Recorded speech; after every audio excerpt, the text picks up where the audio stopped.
"This is your captain speaking," came a calm but urgent voice, its edges trembling slightly. "Ladies and gentlemen, we are experiencing unexpected complications. If there is anyone on board with aviation or flight experience, please make yourself known to the crew immediately." The words lingered in the pressurized air like smoke. For a moment, absolute silence. No one dared to move.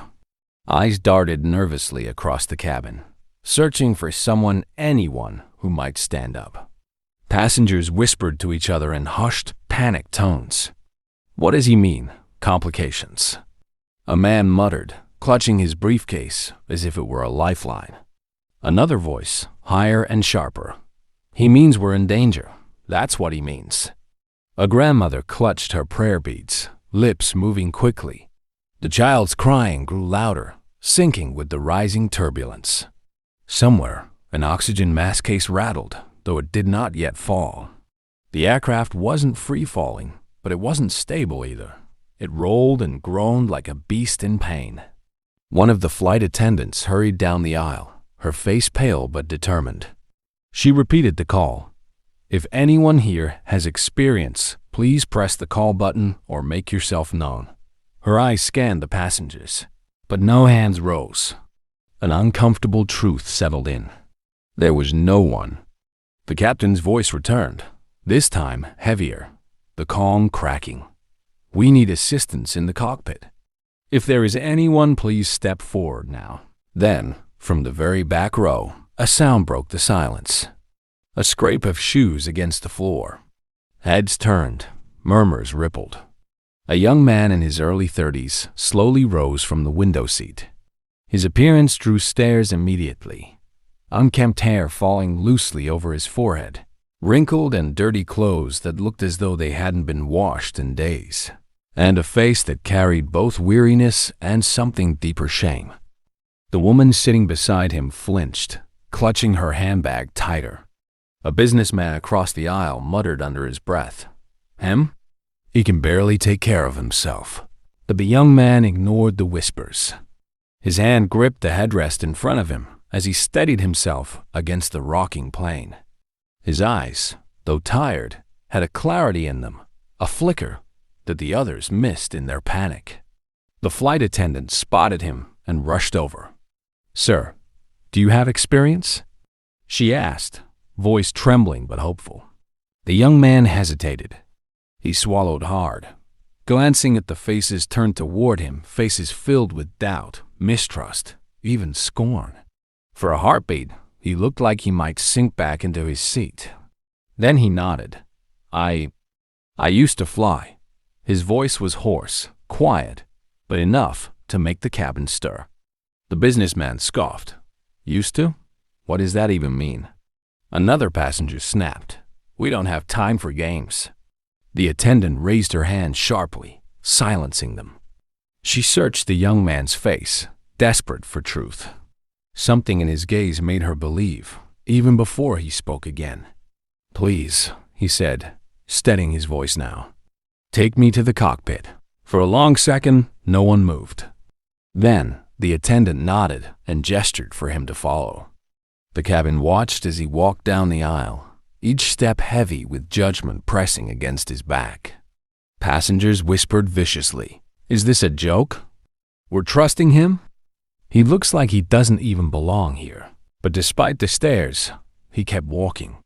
At the end of the aisle, the captain himself appeared in the open cockpit doorway, eyes wide with disbelief as he saw who had stepped forward. And for the first time since the plane began to shake, the cabin seemed even more unsettled.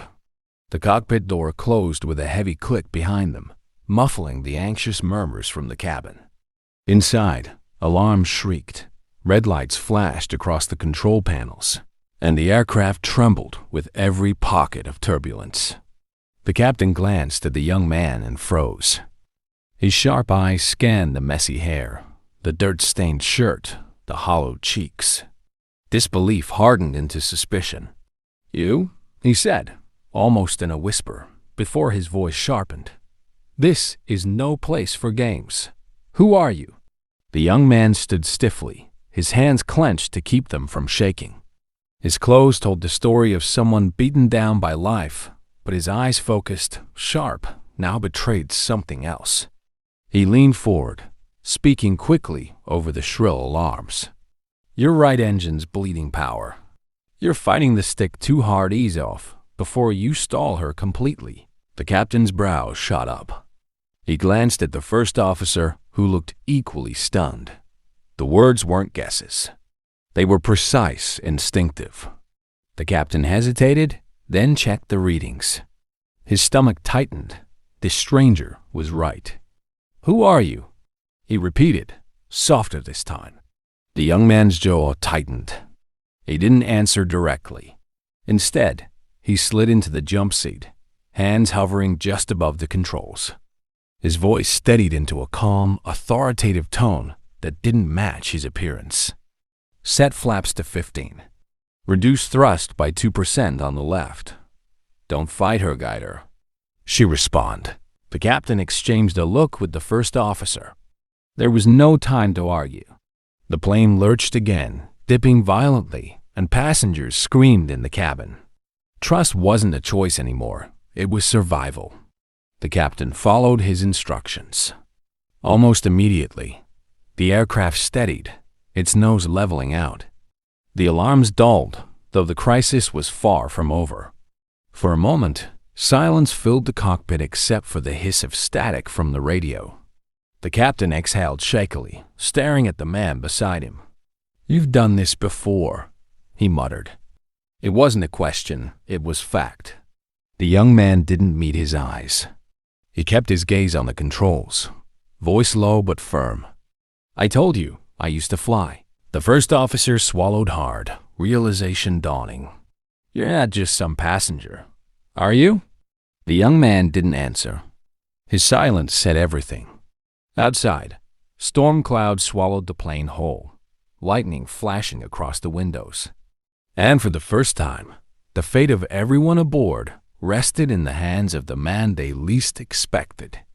The storm outside roared like a living beast, lightning carving jagged scars across the dark sky. The cabin shook violently, overhead bins rattling with every drop. But inside the cockpit, a tense focus gripped the three men. The captain's knuckles whitened on the throttle. "We're running out of time. Systems are failing. We can't keep her up much longer." The young man leaned closer, his messy hair falling over his face as he scanned the gauges. His dirty shirt clung to his back with sweat, yet his voice carried a clarity that cut through the chaos. "You've still got lift," he said firmly. "But if you descend too fast, she break apart. We need a shallow glide, nose steady. Trust me." The captain's eyes darted to him. Trust. The word hung heavy in the air. Could he put his faith and 200 lives in the hands of a man who looked like he hadn't slept indoors in weeks? The plane jolted hard, one wing dipping dangerously. Gasps echoed faintly from the cabin beyond the locked door. The first officer gritted his teeth. "We can't hold her. She's slipping." The young man's hand shot forward, gripping the yoke alongside the captain's. His touch wasn't reckless. It was precise, practiced. He adjusted with delicate pressure, feeling the plane like it was an extension of himself. "Easy, easy," he murmured, his voice calm even as alarms blared. "Flaps at 20. Keep her aligned with the wind. Don't fight it, ride it." The captain followed, heart pounding. And just like that, the aircraft leveled. The violent shudder eased into a strained but controlled glide. The storm still battered them, but the chaos was no longer in control. The first officer stared, wide-eyed. "How are you?" The young man cut him off, eyes locked on the horizon. "Forget me. Focus on the runway. It's our only chance." A tense silence filled the cockpit, broken only by the rumble of thunder and the hiss of strained engines. The captain finally spoke, his voice low, humbled. "Whoever you are, don't stop now." For the first time, the young man looked directly at him. His eyes, shadowed by years of silence, burned with a conviction that shook the captain to his core. "I won't," he said quietly. Not this time. Outside, through sheets of rain, faint runway lights flickered in the distant salvation, if they could make it. The runway lights grew brighter, cutting through the storm like a lifeline. Every passenger held their breath, clutching hands, praying silently as the aircraft dipped lower and lower. In the cockpit, the captain's voice trembled. Landing gear still isn't responding. The young man's messy hair clung damp to his forehead. His shirt, dirty and wrinkled, was darkened by sweat. Yet his voice carried steady resolve. Then we go without it. Belly landing. If we hesitate, we all die. The captain froze for a split second, then gave a sharp nod. The first officer whispered, "God help us." The engines roared as the descent began. The storm fought them every second, shoving the plane off course, but the young man corrected with delicate precision. His hands, calloused and trembling, guided the yoke with the care of someone who had once been here before. "Keep her steady," he murmured, more to himself than to them. "Trust the wings.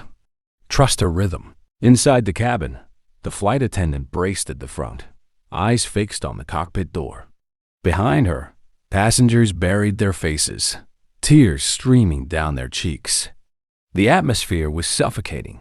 Time itself stretched thin. The ground surged closer. The young man's eyes narrowed. Flaps down. Throttle to idle. Hold on.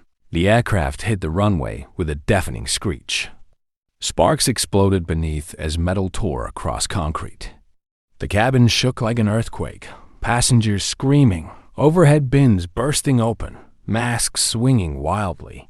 For a terrifying heartbeat, it seemed the plane would spin out of control. But it didn't. The young man's grip held true. His voice cut through the chaos. "Keep her straight. Don't fight her, guide her." The captain obeyed. Together, they kept the beast steady. Finally, after endless seconds, the screeching slowed, the sparks died, and the massive plane ground to a trembling halt.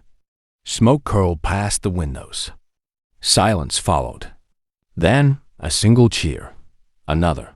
Soon, the cabin erupted in applause and sobs, strangers clinging to each other in raw gratitude. The captain turned, eyes wet, voice heavy with awe. "You just saved 200 souls." The young man stared at his shaking hands, the weight of his past colliding with the present. For years, he had hidden in shadows, forgotten by the world. But tonight he had found himself again. Without waiting for praise, he rose, weary but unbroken, and stepped toward the cabin door. He was no longer just the poor broken man in the back row. He was their hero in the sky.